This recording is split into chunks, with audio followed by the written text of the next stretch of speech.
What's up, guys? Matt with MotoWorks here, and I got the bike ready to go 200 miles an hour.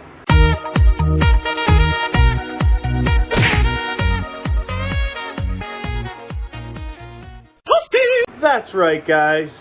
Behind me is my 2013 Kawasaki ZX14R, and I just prepped it to go land speed racing. Now, if you don't know what land speed racing is, it is where you take your motorcycle and go as fast as you can in the allowable space that they provide you. No, I'm not going to Speed Week in the Bonneville Salt Flats. I'm staying a little bit closer to my area, and I'm going to a place called the Loring Airport Base is what I believe it's called. The event is held by the Loring Timing Association.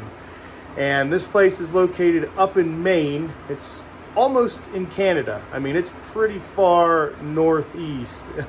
It's going to be a long drive to get there just to go race for one day. Something I wanted to do, so I'm going to just go do it. And I thank my wife so much for allowing me to do this. And she is awesome for letting me go and go as fast as I can on this bike here.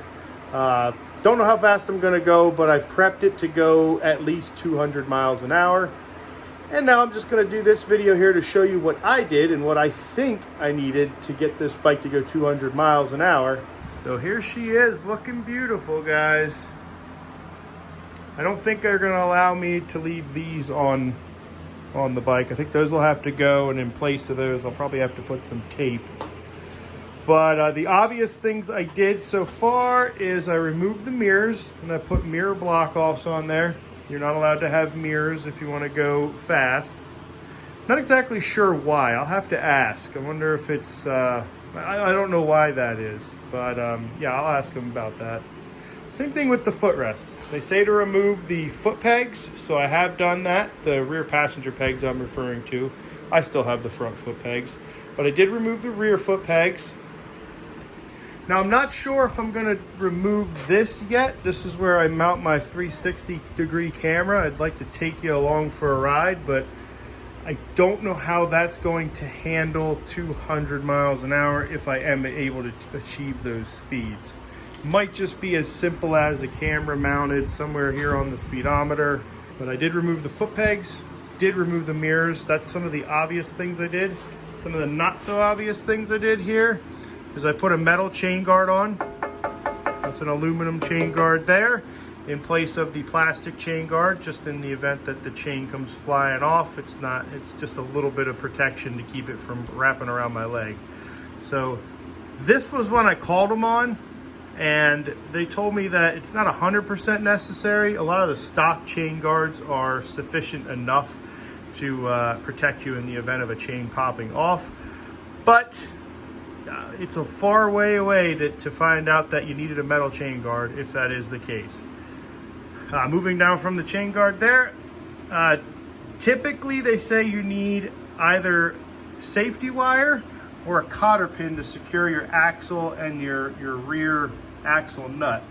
I just have a cotter pin on the back. Now, however, I have a cotter pin on the back, but fitting a cotter pin on the front is a little difficult, so I did have to safety wire the front.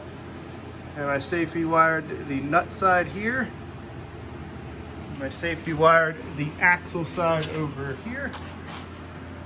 Not the best job, but hey, it gets the job done. So my axle is safety wired there. I also had to safety wire the oil filter. Did not have to safety wire the drain bolt, but I did have to safety wire the oil filter. The cool thing is I have a high flow filter on here. And that high flow filter is a racing filter, so it already had the little cutout. So all I had to do is run some safety wire through it. And then I just ran it up to this bracket up here for the radiator. Don't know if that's gonna be approved, but it is safety wired to something in the event that it falls off or tries to back out. So that is done. Now I went around and I made sure all my bolts were tight. I even painted my little black bolts again. They were starting to get rusty, so I just put a little nail polish on those to make them nice again. Now, if you saw my last, I think I just made a post on Instagram. No, actually, never mind. I had this on when I went drag racing. I did install steering stabilizer, and that is something that you need if you're going to go over, I believe, 175 miles an hour as a steering stabilizer. You will always need a cutoff switch here attached to a lanyard that cuts the power to the bike in the event that you fall off. This is also something you need for drag racing, so either way you need this lanyard here, you know, to cut the engine's power if in the event you fall off the bike. So I have that on. That was installed on the bike when I got it, so that's kind of cool. Didn't have to worry about that. Now, speaking of going over 175 miles an hour, another thing that they require is metal valve stems. So I swapped out the rubber valve stems for a nice 90-degree metal valve stem here, and it also has a metal valve stem cap. So I did that on the front, and I did that on the rear as well. So I have nice metal valve stems there with metal valve stem caps. These are just aluminum valve stems, but they're metal, and that's what they require. And they also said it's a nice idea to have them at 90 degrees. Because over 175 miles an hour, the reason they want you to have metal valve stems is because what'll happen is centrifugal force, the wheel spinning around like this. With rubber stems, the rubber stem actually stands a chance of breaking because it's going to be trying to bend over that whole time, and you know, runs the risk of snapping that valve stem, especially if it's not in the best of shape. And they want you to have a metal valve stem cap because what can happen too, that centrifugal force can actually push down on the Schrader valve and cause the tire to lose air.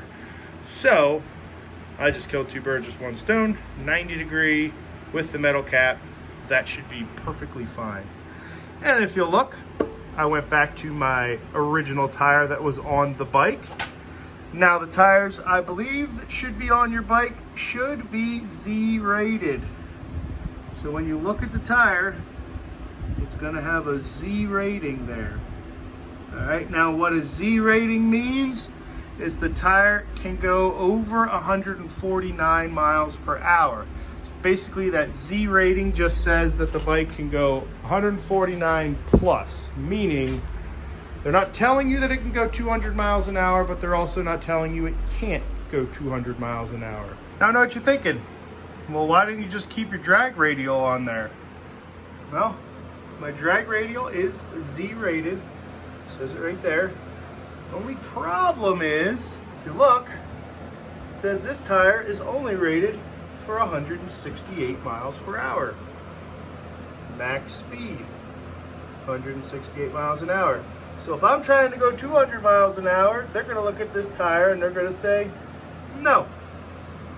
So that's why I opted for the Dunlop, because basically what Dunlop is saying, by not putting a max speed rating on their tire and just having a Z-rated tire, they're saying that you should be okay to go 200 miles per hour. The bike, as far as I'm concerned, is ready to go. I mean, I'm going to take tools up, I'm going to take safety wire up. If there's something that I have to do up there to make it, you know, right for them, then I will, and I'll let you guys know if there were any corrections I needed to make. But as far as what I've been reading, and I've been talking with one of the motorcycle guys that is in charge of motorcycle teching the motorcycles in, that's basically what he said, and everything I went over. He said those were kind of the big major items that I need to get addressed so that I can go over 200 miles an hour. Now, bike's ready, I need to be ready. So one of the things you need if you want to go 200 is a spine protector.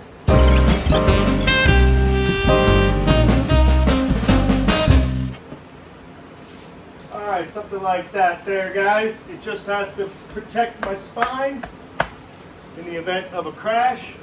My spine is nice and protected. Need good sturdy boots, and the boots have to be over 8 inches long. So I'm assuming it's from the heel It has to be over 8 inches long. I mean, even if it's from, you know, slightly above the heel, I'm still good. It's still 11 inches there. I mean, I'm good with this boot here. This boot is well within the specs as far as what I'm seeing. You know, anywhere I measure on this boot is over 8 inches long. So I got a good boot here. It has to be a nice sturdy leather boot, which that's what these are. Got to have a nice pair of leathers. These are the same leathers I use when I go drag racing. Now, even though these have the hump on the back here, it's supposed to give you a little bit of back and spine protection. Even though it has this, I still need the spine protector that'll go on underneath this suit. So this isn't enough to suffice for the high speeds. Still need that spine protection. But you don't have to go as extreme as a nice full leather suit. You can also get a suit that zips up, I think, 3/4, up to 3/4 zip. So, or 200, I think it's like 270 degrees it has to zip around. But I mean, for me, it's just easier to get a full leather race suit. Then there's no questions. You know, this is the most protection that you can get. The only other protection that would be more is to get a more exotic leather. I think this is just cowhide. It's Sedici, so I don't think it's one of the tougher leathers, but it's not one of the toughest hides, but this will do the job. So get yourself a good suit. And I just got this here, a nice new helmet. This is a Scorpion helmet here. And this helmet is a 2021 helmet. It was made this year. So this is the newest helmet that I could get. Now, what does your helmet have to what does the helmet require, I should say? It has to be Snell approved. So right there, it has to be approved by the Snell Memorial Foundation there. All right, so looking inside the helmet here, let me get this stuff out of the way. You peel back this cheek padding here. This has to be Snell approved for, I think, 2010 and up. This one, since it's a brand new helmet, is approved for 2020. Now, they do their approvals every 5 years, so you would see either a 2010 or a 2015 would be the only other two numbers I believe that they would approve. But this one is going to be approved for a while because it has that 2020 designation on it. So you just want to make sure that your helmet is Snell approved and that it's Snell approved for the appropriate date. All right, so the only other thing that I didn't talk about that you need are a good pair of leather gloves, which I have those, and they should be a gauntlet style, I believe, but they definitely need to be leather. That was one of the specifics. A lot of this stuff has to be a hide. You know, they're not gonna, I don't believe they're gonna allow nylons or polyesters or any of that type of synthetic material. I think when you're going to do this high-speed running, they require hides of some sort. You know, the synthetic fibers are good for the streets, you know, good for lower speeds, but I think when you get into the higher speeds, they just don't have the same protection that a hide would have. So she's looking beautiful, guys. If there's anything you guys could think of, you know, if any of you watching this video have gone land speed racing or gone high speeds and I'm missing something on here, still a couple days till I go. So drop a comment below if you know I'm missing something or you know I did something incorrectly. But yeah, I'm super stoked. Gonna get this thing out and we're gonna bury that bad boy all the way around. See if we can bring it all the way back to the beginning. But that's everything I think I need to get this thing to go 200 miles an hour. Well, not to get it to go 200 miles an hour, but to be approved to go that speed.